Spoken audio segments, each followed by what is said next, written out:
Je voudrais du soleil vert, des dentelles et des théâtres, des photos de bord de mer, dans mon jardin d'hiver. Je voudrais de la lumière, comme en Nouvelle-Angleterre. Je veux changer d'atmosphère, dans mon jardin d'hiver. Ma fleur sous la pluie de novembre, tes mains qui courent, je n'en peux plus de t'attendre. Les années passent, il est loin, là je tombe.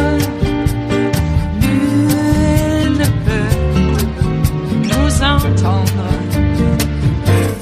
Je voudrais du Fred Astaire, revoir un latte. I have limited time. I'd like to ask you about the alleged INF violation, but I want to move on and ask you three final questions about Vladimir Putin. When you were first elected in the year 2000, you were portrayed as a democratic reformer. You talked about the value of European culture, and you did not even rule out becoming a part of NATO. What happened? Ну, во-первых, со мной ничего не поменялось, не изменилось. Well, nothing changed about me. Я каким был, таким и остался. I am the way I am. I am the way I was. I was elected as the president of the Russian Federation as an adult man. And in this age, your preferences, beliefs, and attitude towards life does not change that much. But we have to react to what's going on around us. Well, take the NATO expansion to the east. When the Soviet Union was withdrawing troops from Germany, Russians should know, we were told that Russians should know one thing, that NATO would never extend beyond the German borders. Within 2 waves it happened, despite our principled posture. Nobody gave a damn about our posture. Well, we didn't want the United States to withdraw from the ABM treaty, but they did, despite our requests not to do it. All the requests were denied, and the examples abound. Take events in Yugoslavia. You know that President Yeltsin was completely against this conflict, and the only legal way to use the force is through the sanction of the Security Council of the United Nations. And the examples abound, the examples of events that deteriorated the status of our relationship. Or take the application of US legislation extraterritorially, beyond its borders. Well, it was not us who made these steps. You asked me about Crimea, you asked me about Ukraine. It were not us who organized a military coup in the country that completely ignored the constitution. It was not us who was giving pies on the city squares. It is not the way to deal with such issues. And where it happened exactly by our border. So nothing happened to me. What happened to you is what I want to know. What happened to the West? You say nothing happened to you, but I need to ask you domestically, not internationally, domestically inside Russia. Why is it that so many of the people that oppose Vladimir Putin end up dead or close to it? Former Russian spy and double agent Sergei Skripal, the victim of a nerve agent attack in England. Boris Nemtsov, a political opponent, gunned down near the Kremlin. Investigative reporter Anna Politkovskaya, murdered in an apartment building. Why is it that so many people who were political enemies of Vladimir Putin are attacked? Ну, во-первых, у нас у всех много политических противников. Well, first of all of us have plenty of political rivals. I'm pretty sure President Trump has plenty of political rivals. But they don't end up dead. Но не всегда. А вас что, президентов не убивают? Not always. Well, haven't presidents been killed in the United States? Have you forgotten about it? Кеннеди где убили? Well, в США или в России? Has Kennedy been killed in Russia or in the United States? Случилось. Что вообще происходит? Or Mr. King? What happens at the clashes between police and civil society and several ethnic groups? Well, that's something that happens on the U.S. soil. All of us have our own set of domestic problems. But going back to what happened in Russia, yes, we do have crime, and unfortunately,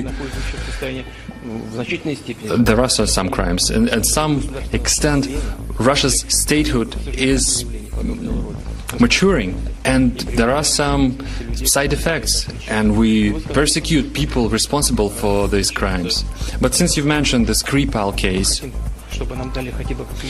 we would like to get at least some sort of a document and evidence about it, but nobody gives it to us. It's the same thing as the accusations with meddling into election process in America.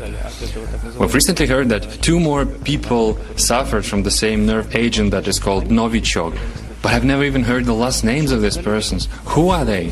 What? Supposedly they picked up the bottle that was used to attack Skripal. May I ask you one last question, sir?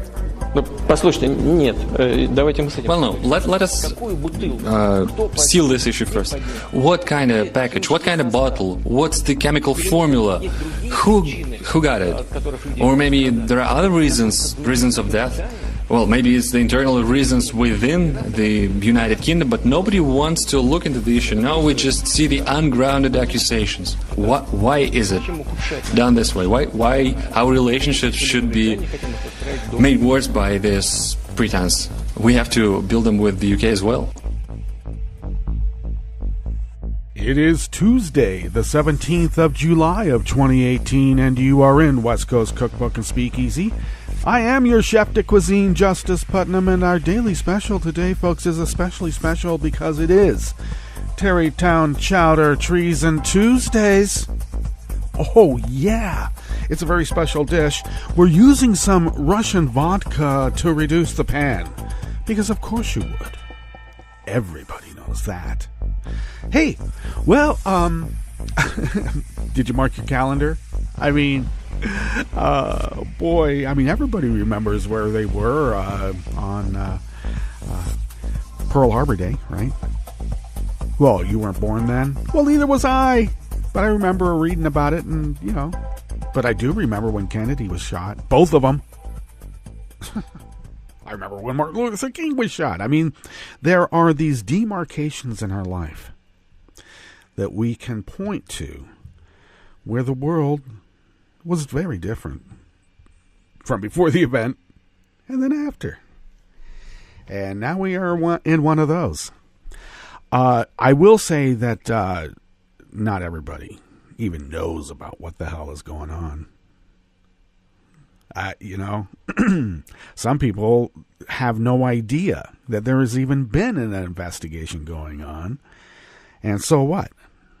And then there's other people, too, that I rub elbows with people who are of the mind that, it's not like, Vladimir Putin is Ho Chi Minh. Ho Chi Minh was his little yellow guy.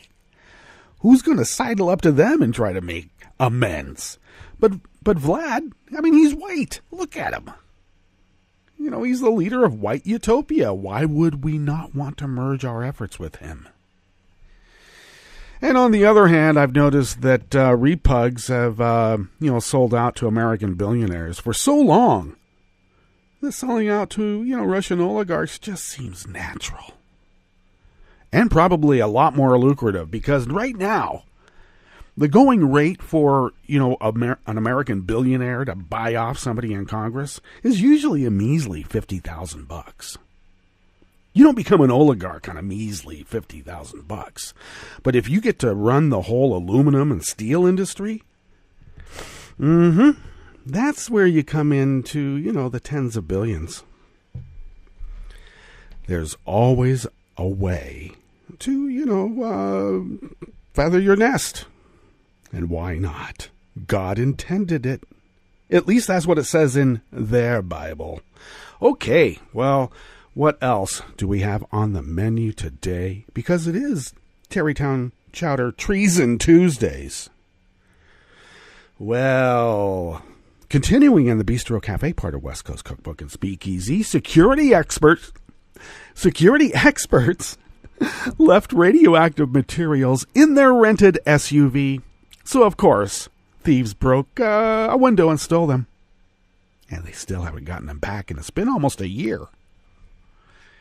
That Alabama sheriff who pocketed prisoners' state-issued food funds is accused of throwing wild sex parties with teen girls. Well, of course, it's Alabama. And it's teen girls. Oh, and an investigation uncovers a stunning rate of bigoted assault and harassment in New York. Not just the city either. Of course, you wouldn't expect it so much in the city as you would, in the more conservative outlying areas. Anyway, after the break, we then move to the chef's table, where Putin enemy Bill Browder compares Trump to the man who once appeased Hitler. Peace in our time. Now everybody go to sleep. He actually said that, too. And if Kavanaugh is confirmed, you can kiss the right to vote goodbye. Yeah, they don't want anyone voting. They can't get into office when people vote. They need help. Outside help sometimes. All that and more on West Coast Cookbook and Speakeasy. Bon appetit.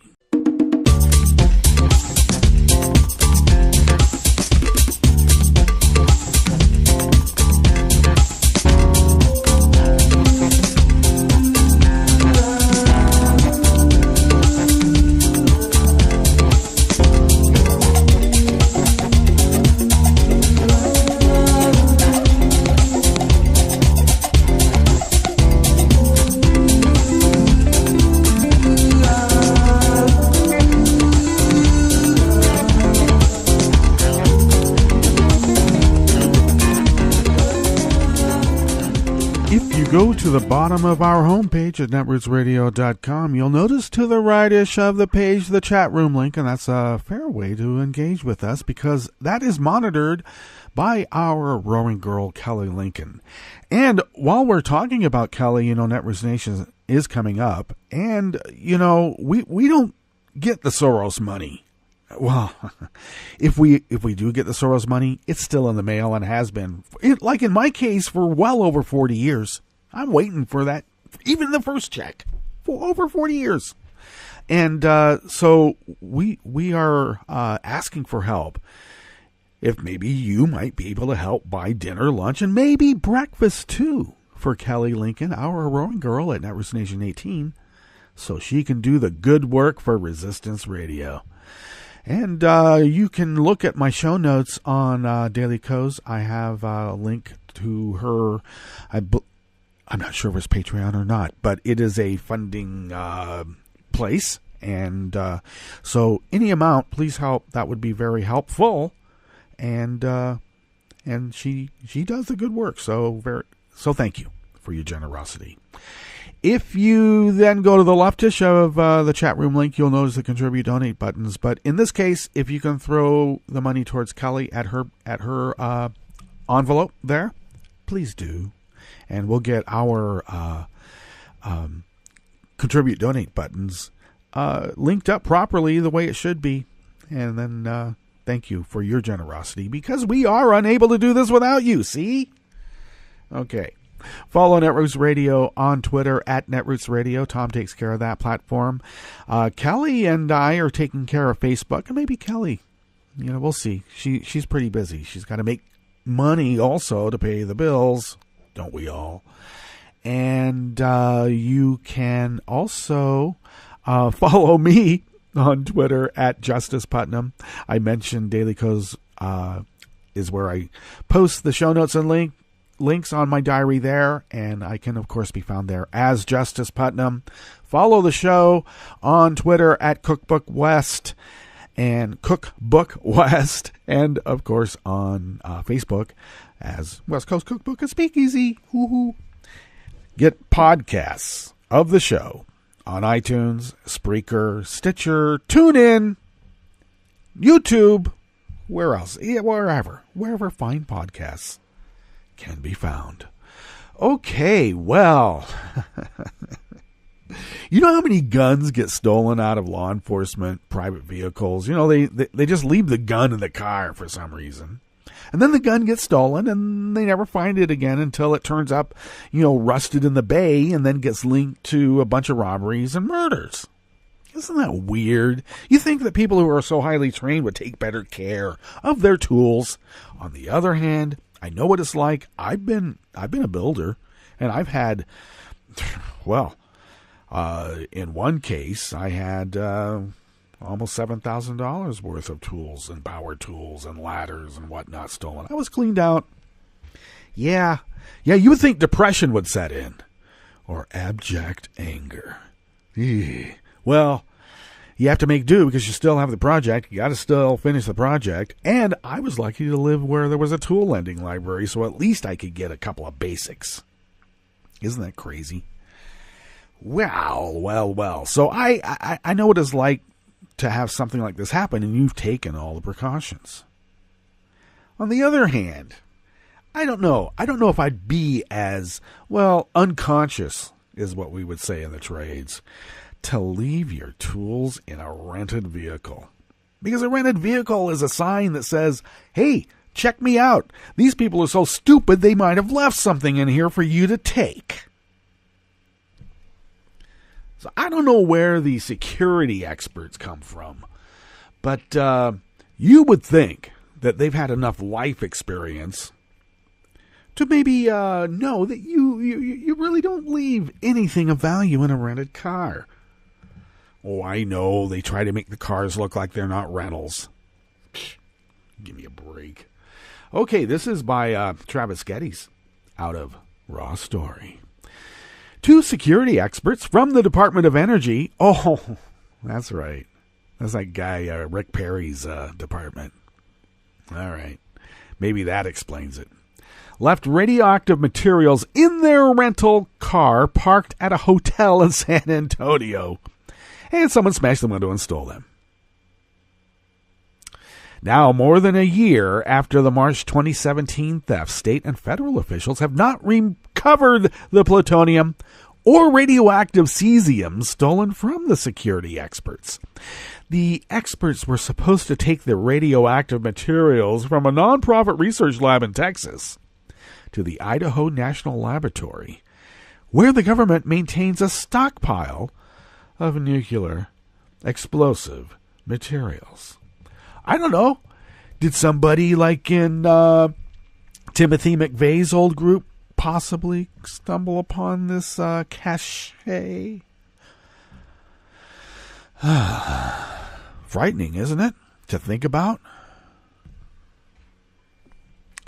Well, they brought radiation detectors and small samples of plutonium, one of the most expensive and dangerous materials in the world, and the highly radioactive isotope cesium to calibrate the samples they were driving across the country. But the security experts left those sensors in the back seat of a rented Ford Expedition parked outside a Marriott in a high-crime neighborhood, and thieves broke the rear window and grabbed the special valises containing the nuclear materials. No public announcement of the March 21st, 2017 theft has been made by the FBI or San Antonio police.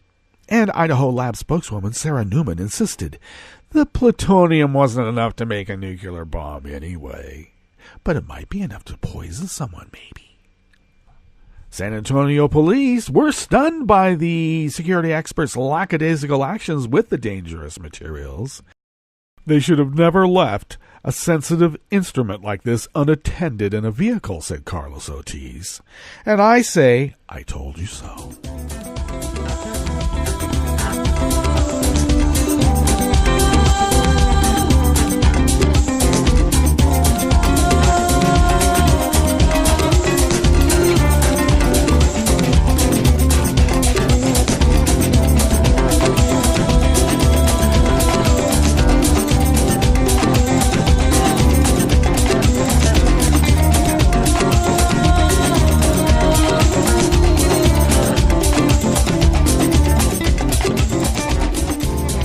Next offering here in the Bistro Cafe part of West Coast Cookbook and Speakeasy is by Brad Reed out of Raw Story. A rather salacious story. Very salacious. And I know it's early in the morning. If you've had your breakfast, well, it's not so early in some parts of America or the world. But I'm just warning you, you might get a little nauseated after this. Ottawa County Sheriff Todd Entrican, who made headlines earlier this year when it was revealed he pocketed $750,000 that was meant to fund prisoners' food provisions, is now being investigated for allegedly throwing drug-fueled parties where he would have sex with underage girls. Now, a 41-year-old Alabama resident by the name of Mary Elizabeth Cross is accusing this guy of hosting these wild parties back in the 90s when he was 29 and she was 15. And she's saying that, she was all pretty okay with it. Still, she's 15. All right. I know it's Alabama and they mature much earlier there, apparently. Okay. At least the women do, from what I've heard. And, but she did witness this fellow force himself, and I think the term is actual rape of another underage girl, where the other underage girl had repeatedly said no. And he would also, according to this gal, ply the young women at parties with alcohol, cocaine, and cash. Well, there's a nice consonance to that. Almost sounds like a country western song. Today's new country western. Alcohol, cocaine, and cash. Well, Entrican denied the allegations and said he never met Cross before in his life. How many times have we heard that before? I never had sex with any 15-year-old girl or had drugs or around or anything, he said. I've never done drugs in my life. That's the most absurd thing I have ever heard of. Never has anything like that happened before. Well, nonetheless, the Onondaga Police Department is investigating the allegations. And Entrican was defeated earlier this year in a Republican primary election after it was revealed that he took hundreds of thousands of dollars meant to feed inmates in prisons he oversees, and then subsequently bought a $740,000 beach house in the city of Orange Beach, Alabama. And he did defend himself, saying, well, there's nothing wrong. There's nothing in the Constitution or the law says I can't take the money. But he's no longer the sheriff in that region anymore, now is he?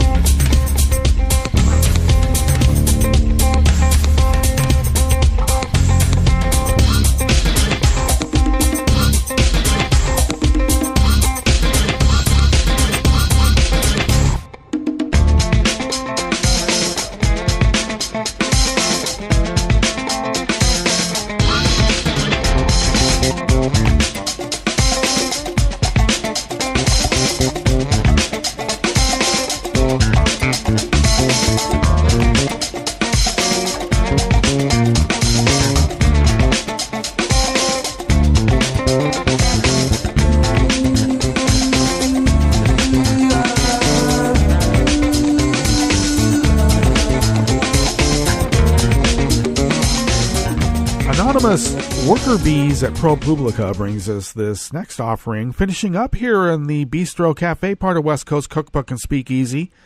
Terrytown Chowder Treason Tuesdays. It is just a snapshot, but it makes for a plenty ugly picture all the same. The New York City Commission on Human Rights surveyed more than 3,000 Muslims, Jewish, and Sikh residents of the city late in 2017 and found striking rates of racially and or religiously motivated assault, harassment, and workplace discrimination.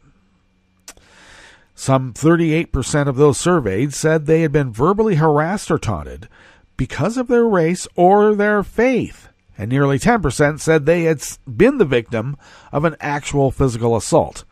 A similar percentage of those surveyed said they had seen their property vandalized or otherwise defaced. Lurking in those broad numbers are some specific outrages. 18% of Sikhs surveyed said they had been denied service by a local business. Roughly 6% of those surveyed who said they wore religious garments reported having had someone try and tear those garments off them. The commission, which enforces the city's anti-discrimination statute governing employment, housing, and public accommodation, said last month's first-of-its-kind report was meant to rigorously document experiences of bias, harassment, discrimination, and acts of hate. The survey was conducted in the late fall of 2017 and asked respondents to report incidents dating back to mid-2016, the height of a volatile election season. Some 17% of those surveyed reported some form of discrimination at work, from being told they could not observe their faith to being told they could not wear religious clothing, when roughly 3% reported being fired because of their race, ethnicity, or religion. Well, come on, it's a work at will. We reserve the right to make your life miserable at any time because we're the boss. The findings are consistent with national and local trends. The FBI and the New York City Police Department have seen increases in reports of hate crimes and in the last several years. And a recent report from the California Attorney General's office showed that hate crimes in that state have increased by about 17% in the last year and have been on the rise for the last 3. Yet, the Commission's survey underscored a stubborn fact about bias-driven harassment and crimes. People, by and large, opt not to report them. Fewer than 1 in 3 people who said in the survey they had been verbally harassed or physically assaulted said they reported it to anybody, whether that be the police, a local advocacy group, religious leaders, or anybody else in their community. And while Sikhs reported distinctively high rates of abuse, Sikhs under 35 were nearly twice as likely to experience verbal harassments as others surveyed. For instance, they were the least likely to report these experiences. Well, you want to try to just get along, I suppose, and I don't know. I can understand why some would want to just get on to what they're doing. And now we know why Sikhs are targeted in the midst of this, because they wear turbans and they must be Muslims. This is out-and-out bigotry and racism and xenophobia and, dare I say, the echoes of anti-Semitism. Just a hate of another group. Can we stop that? I thought we were Americans. Okay, let's get to our break and we'll come back and go through weather from around the world. And we'll finish up with the stories that we have curated for you today. You are listening to West Coast Cookbook and Speakeasy, and we will be right back. You are listening to netrootsradio.com. Please hang up and try again.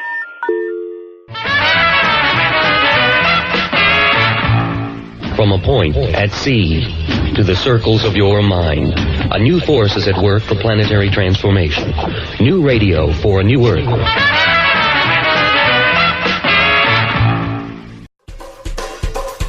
This is Scientific American's 60-Second Science. I'm Christopher Intagliata. If you've ever watched a moth flutter clumsily around a light on your porch, the insect might seem like a sad match for a predatory bat.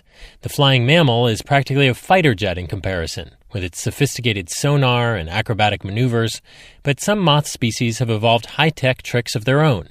For example, their wings have long, dangling tails. So that they're fluttering in space and they're twisting behind the moth as the moth flies, creating an alternative echoic target that the bat perceives as a target that it can actually attack. Rubin and her team investigated that phenomenon by experimentally altering the wings of moths.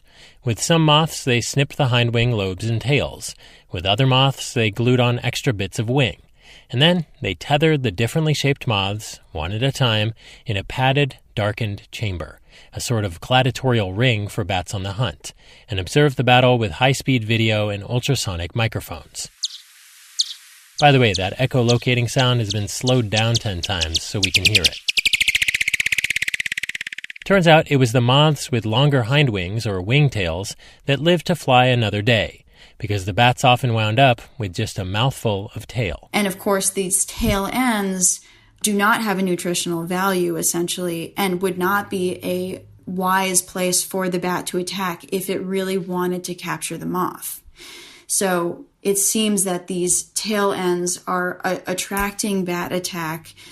We don't yet quite know the mechanism, but they seem to be creating an illusion for the bat that is another place it can attack and successfully complete its hunting behavior. The details are in the journal Science Advances. The researchers write that this decoy strategy has independently evolved multiple times among different families of moths, which suggests that this sensory illusion is a powerful tool in the ongoing evolutionary arms race between the hunter and the hunted. Thanks for listening. For Scientific American's 60-Second Science, I'm Christopher Intagliata. Welcome to 60-Second Civics, the daily podcast of the Center for Civic Education. I'm Mark Gage. Abraham Lincoln's Gettysburg Address, given on November 19, 1863, recognized the central importance of founding-era principles to the meaning and destiny of America. He noted that 87 years had passed since the birth of a new nation conceived in liberty and dedicated to the proposition that all men are created equal. He praised the men who fought and died at the Battle of Gettysburg for the ideas that have united and sustained the American people, and he urged his fellow citizens to resolve that these dead shall not have died in vain, that this nation, under God, shall have a new birth in freedom, and that government of the people, by the people, for the people, shall not perish from the earth. These elegant words signify the enduring legacy of Abraham Lincoln to the people of America. That's all for today's podcast, 60-Second Civics, where civic education only takes a minute. You can help stop the Trump agenda in its tracks. Make sure you're registered to vote. Go to rockthevote.org. And on November 6th, vote for Democrats up and down the ticket. This message, a public service from all the fine people of netrootsradio.com. Perhaps with all the recent mortifying 5-4 Supreme Court decisions, you missed this one. I'm Bill Newman, and this is the Civil Liberties Minute. In the case of Abbott versus Perez, another 5-4 decision issued at the end of its term, the Supreme Court reversed a 3-judge federal court and sanctioned congressional districts and state legislative districts that overtly discriminate against voters on the basis of race. Listen to what the dissent, written by Justice Sonia Sotomayor, said. Quote, "The court today goes out of its way to permit the state of Texas to use maps that the 3-judge federal district court unanimously found were adopted for the purpose of preserving the racial discrimination that tainted its previous maps." The dissent goes on, quote, "This disregard of both precedent and fact comes at a serious cost to our democracy. It means that, after years of litigation and undeniable proof of intentional discrimination, minority voters in Texas, despite constituting a majority of the population within the state, will continue to be underrepresented in the political process. The Supreme Court in this case refused to provide any remedy for the state's overt intentional discrimination against a minority, actually a majority, group. Voting is a fundamental right, but a right without a remedy is no right at all." The Civil Liberties Minute is made possible by the ACLU because freedom can't protect itself. I'm Rick Smith, and this is Labor History in 2.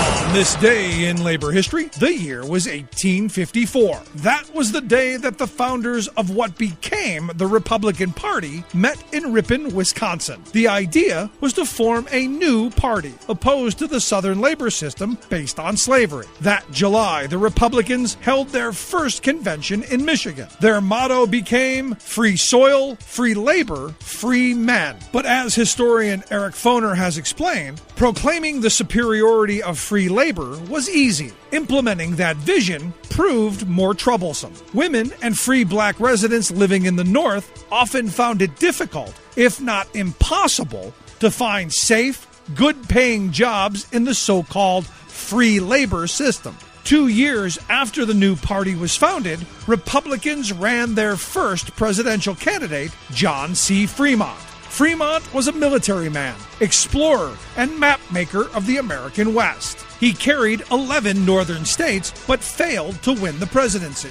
The next election, Republicans nominated Abraham Lincoln. Abraham Lincoln won 18 northern states, and for the first time, a Republican sat in the White House. With the victory of a free labor candidate, the country stood on the brink of civil war. The question of slave labor would be settled on the battlefield. In his first address to Congress, President Lincoln declared, "Labor is prior to and independent of capital. Capital is only the fruit of labor and could have never existed if labor had not first existed. Labor is the superior of capital and deserves much the higher consideration." Given the thoughts of the first Republican president, could you imagine a leader in the Republican Party making such a statement today? This is Solidarity News on Radio Labour. This is a Radio Labour report recorded on Tuesday, July 17th, 2018. I'm Mark Boulanger. Zimbabwe, a nation of 16 million people in southern Africa, may be headed towards increased military control, according to Labour leaders. The country, which gained independence from Britain in 1980, was ruled by Prime Minister Robert Mugabe until he resigned in 2017. I talked to Vimbai Zinyama about the situation in Zimbabwe. Ms. Zinyama is head of parliamentary affairs and external relations for the Zimbabwe Congress of Trade Unions. The ZCTU represents about 400,000 workers in the country. It has been lobbying for many years to have improvements made to the nation's labor laws. I asked Ms. Zinyama to describe the problems related to Zimbabwe's labor laws. The labor laws in Zimbabwe have been the bone of contention even pre-independence, because the issue was the deficits within the labor relations, which caused a lot of the people of Zimbabwe to go out and fight. And soon after independence, the main gain was actually the introduction of the Labor Relations Act. But however, ever since, there have been erosion of any gains by these struggles, because the capital has then tended to eat away the benefits that had been achieved by the workers. The labor laws, as they stand at the moment, we have one that applies to the private sector and one that applies to the public sector. So to that effect, it means that there are benefits that apply to the private sector that do not apply to the public sector. We've always called for harmonization of the labor laws to that effect. Then there are the core standards within the ILO, which also are a requirement for decent work to prevail. And these core conventions have always been flouted by the government, and yet some of them are even provided for now by our Constitution under Section 65. So we are in a big fight to ensure that we harmonize our Labor Act with the Constitution of Zimbabwe, as well as to ensure there is compliance with the international labor standards. Has the removal of Robert Mugabe improved the situation for labor unions in Zimbabwe? No, I do not think that would be anything anyone can say at the moment, because the situation in Zimbabwe is that we are slowly turning into a military state, and that in itself does not correlate very well with the aspirations of democracy and good governance, which the trade unions are always up for. We have written several letters to the incumbent, the current president of Zimbabwe, who has taken over from Mugabe, and we have not got any responses as yet. What we perceive possibly is that the situation is going to get worse with the militarization efforts, a lot of the departments have presence of the army, which may either be visible or invisible. It will mean that the space for negotiation and proper policy dialogue or social dialogue will be closed. So I do not perceive a time when things are going to be better unless there is intervention. As a labor leader in Zimbabwe, are you optimistic or pessimistic about the future of the country? I'm optimistic in that if there is enough pressure that is maintained on principled grounds, then things may turn out differently during and after elections. And that's it. International labor news you can use. I'm Mark Boulanger. Thank you for listening. And remember, it's all about global solidarity.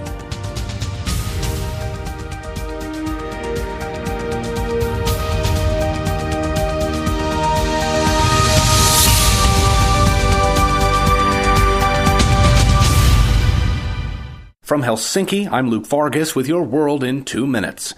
The U.S. and Russia opened a new chapter in their relations on Monday, so declared President Trump after a meeting with Vladimir Putin in Helsinki. Our relationship has never been worse than it is now.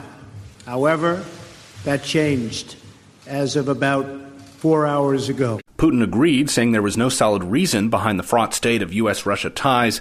And taking Trump's word for it, you'd think there was little for the countries to quarrel over. Trump never mentioned Crimea or Ukraine. He said nothing of Russian support for Syria's Assad regime.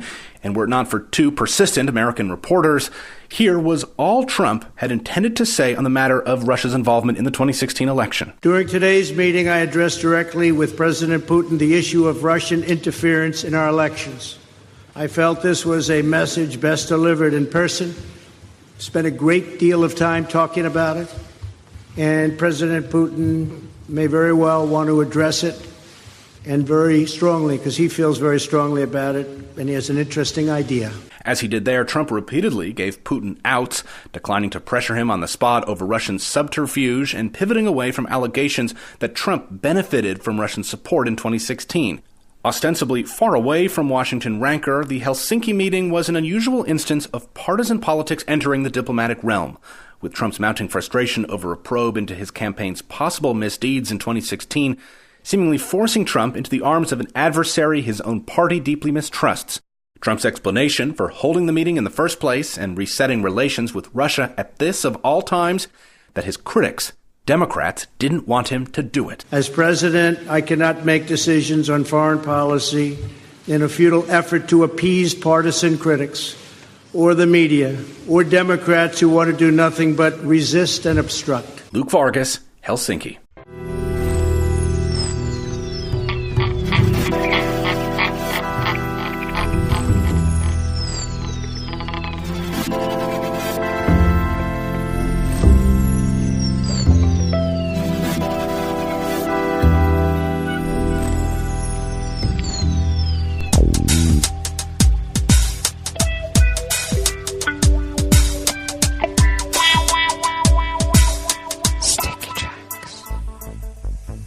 Thank you for accompanying us here to the chef's table at West Coast Cookbook and Speakeasy, Terrytown, Chowder, Treason Tuesdays. Yep, we're going to do what we can do to clean that dish up, okay? Now, I did, as I mentioned before, I used some very expensive Russian vodka to reduce the pen. Because that's how they do it. Okay. Though all kidding aside, there's some really good Russian food, I gotta tell you. So let's not denigrate. Well, once again, we're not against the people of Russia. I'm not against the culture of Russia. I'm not against the food of Russia, the alcohol of Russia. I'm not against the farming techniques of Russia. I'm against Vladimir Putin and his mob-style oligarchic plutocracy. Thuggery. I'm sorry. I just have I have some sort of aversion to that. Okay, so let's get on with what we're getting on now with, and that's the weather from around the world, and we begin weather from around the world along the banks of the Rogue River and the Rogue River Valley of southern Oregon on the west coast of the continental United States of America, where we continue with our excessive heat warning ostensibly until 11 p.m. tonight, our time. We'll see. I think it's going to be hot tomorrow, too. We are to be a bit cooler. Our range will be between 103 and 107. Yeah, cooler. Just tell me it's 110 and be done with it. God, I hate it when they do this. It's like going to a bank. Oh, it's come on in. Whatever it says in our digital readout out here in the corner, it's whatever it is, it brings you in. Okay. Just tell me it's 110. I can't tell the difference between 105 and 110 anyway. Once it gets over 105, call it 110. Well, it is currently 70 degrees, and it was fairly warm last night, and we did have a fairly large, several thousand acre grass fire go up yesterday that they were able to beat down. So, of course, the prevailing winds will bring it right here. Okay, though I have no data for air quality, it stunk last night, and that was somewhat of a drag. Well, right now the winds are negligible out of the south-southwest at 1 mile per hour. Once again, our high will be between 103 and 107. 110. All right. And sunny. Wow. And the winds will pick up out of the northwest at 5 to 10 miles per hour in a couple of hours. Tonight they will be out of the north-northwest, continuing at their 5 to 10 mile per hour clip. And tomorrow we're supposed to have a high of 96, which means it'll be 101. Okay. That's fine. Call it 100, 101. I can live with that. Dry conditions will continue. Right now, humidity is at 59%. It should go down to more like around 36, 35. I don't think it's going to go much. It's been a little muggy lately. And grass pollen remains high. Oh, I should mention high pressure still dominates, 29.92 inches and holding. Visibility is up to 10 miles. Grass pollen remains high. No data on air quality. I don't think it's even, it may be moderate. I don't think so. I think it's, it's not good. And the UV daytime index remains very high at 9, as it will for quite a while now. Weather from around the world is brought to you by people's personal weather stations that they purchase. These people planted these purchased personal weather stations somewhere on their property, and these people positively live around the world. London is 74 and sunny. Paris is a 79 and partly cloudy. Roma is 87 and partly cloudy. Kiev is 76 with thunder. Well, I think they have lightning, too. You can't have one without the other, and usually I'm pretty sure the lightning comes before the thunder. Kabul is 86 and mostly cloudy. Hong Kong is 80 degrees, light rain with thunder. I think it's lightning and thunder once again. Okay. Tokyo is 83 and mostly cloudy. Sydney, Australia is 62 and clear. San Francisco, California is 55 and cloudy. And New York is 85 degrees Fahrenheit. Fair. And you do have a heat advisory warning. It's going to get hotter for you, so do stay cool. And as I always say, New York is cool by definition. And that is weather from around the world, brought to you by people's personal weather stations that they purchased. These people planted these purchased personal weather stations somewhere on their property, and these people positively live around the world.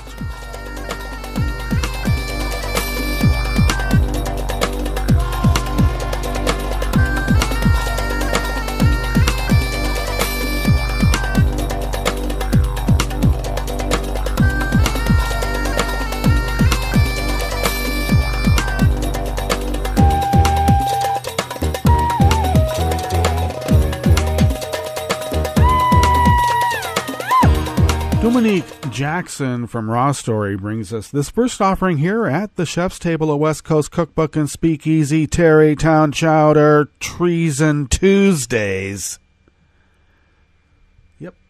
Well, Browder compares Trump to Chamberlain. Well, I think it's a little worse than that, but I get what he means. During an interview with CNN's Aaron Burnett, Bill Browder, who managed one of the biggest foreign investment firms in Russia, said that Donald Trump had a Neville Chamberlain moment during a summit with Vladimir Putin on Monday. That was just yesterday. On Monday, Trump embarrassed the United States by siding with Putin. I think embarrassment is rather soft. I think it offended. We've taken the first steps towards a brighter future. This is a very constructive day. A good competitor, isn't it? I think the word competitor is a compliment. I have great confidence in my intelligence people, but I will tell you that President Putin was extremely strong and powerful in his denial today. Oh, President Trump said during a joint press conference. Did he smoke a cigarette after that? I know he doesn't smoke, but he had to do something. That was quite an experience for him. Burnett asked how Russia received that message. How does that go over with Putin, she asked. Well, that was sort of a classic appeasement of Putin. I would describe that as Donald Trump's Neville Chamberlain moment. Neville Chamberlain being the person who tried to appease Hitler, and Putin looks at that as just unabashed weakness. He will take advantage of that. He will take advantage of Trump. He will take advantage of the United States. If he sees that type of weakness, which he experienced today, Browder's voice drifted off then, didn't it? Huh. Well, of course, Putin cited Browder as being part of the agreement that he and Trump have come to.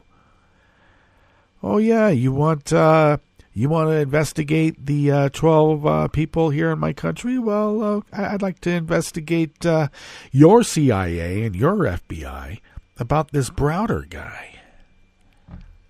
Except Browder is the aggrieved party in this because Putin is a murderous thug. And I think embarrassing the United States at Helsinki, that's putting it mildly.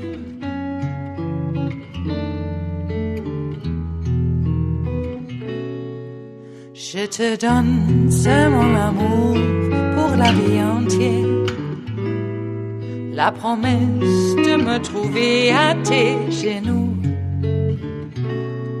Aussitôt que tu m'appelles, rester toujours fidèle. C'est tout, c'est tout. Je te donne tous mes printemps, mes étés de mer, mes automnes quand les feuilles tombent partout. Si ce n'est pas une bonne affaire, je te donne tous mes hivers. Ian Millhiser brings us this last depressing offering here at West Coast Cookbook and Speakeasy's Chef's Table. And, of course, our daily special is appropriate, especially for this story. It's Terrytown Chowder Treason Tuesdays. You would think that someone who's leading the United States, who committed an act of treason and was installed by that foreign power he's committing treason for, wouldn't get a Supreme Court justice nomination, but they're going to ram it through anyway because, it's not the Republicans' fault that they had to take, help from the Russians. America just wouldn't follow their lead. They had no other alternative. Well, Chief Justice John Roberts has a plan to neuter the Voting Rights Act, all of it. He's held on to this plan for nearly 40 years, waiting for the day when he could deploy it. And that day is nearly upon us. If the Senate confirms Supreme Court nominee Brett Kavanaugh to replace retiring Justice Anthony Kennedy, Roberts will almost certainly have the votes he needs to gut America's voting rights law. It's not hard to guess what will happen next. Consider Alabama, the former home of George Wallace. It has a strict voter ID law requiring voters to show ID in order to cast a ballot. In 2015, the state attempted to close down DMV offices in predominantly black counties, effectively keeping many black voters from attaining the ID they needed to vote, though the state largely backed down due to a federal probe. Well, they won't be getting any more federal probes now, would they?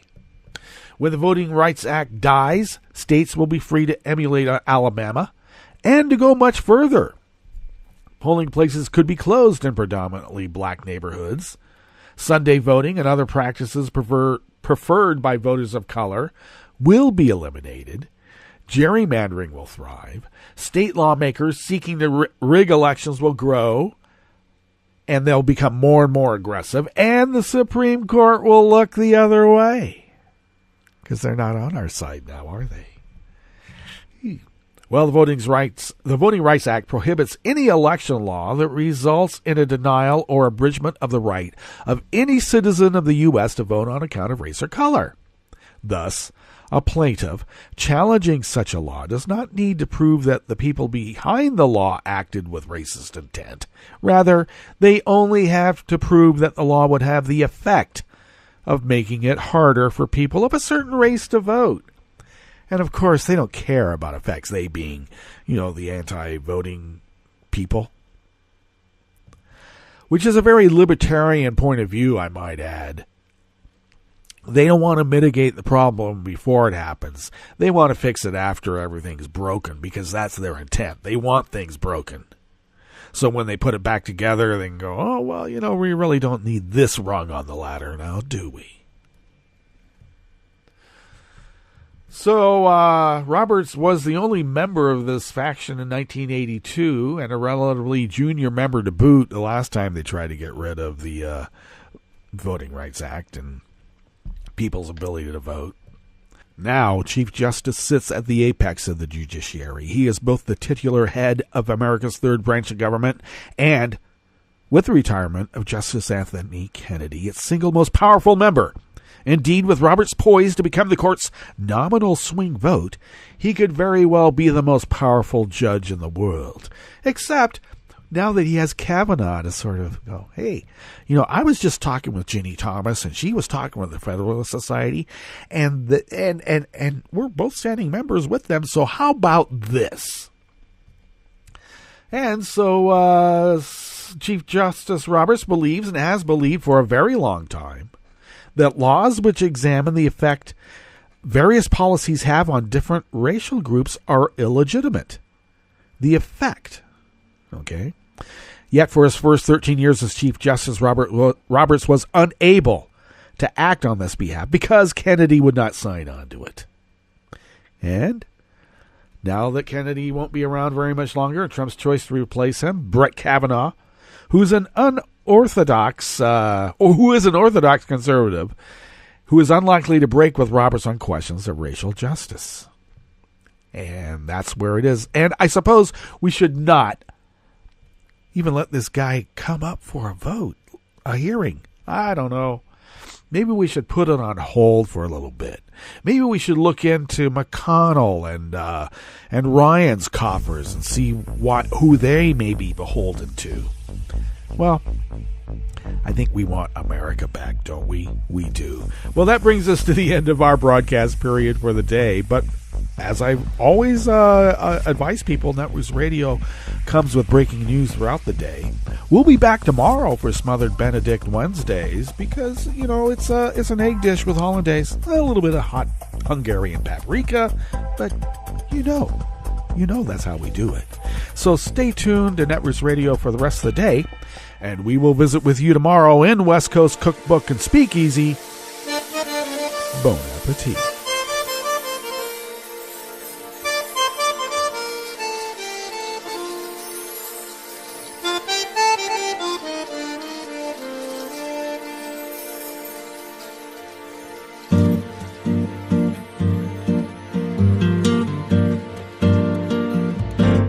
Je voudrais du soleil vert, des dentelles et des théières, des photos de bord de mer, dans mon jardin d'hiver. Je voudrais de la lumière, comme en Nouvelle-Angleterre. Je veux changer d'atmosphère, jardin d'hiver. Ma robe à fleurs sous la pluie de novembre. Tes mains qui courent, je n'en peux plus de t'attendre. Les années passent, il est loin, là je tombe.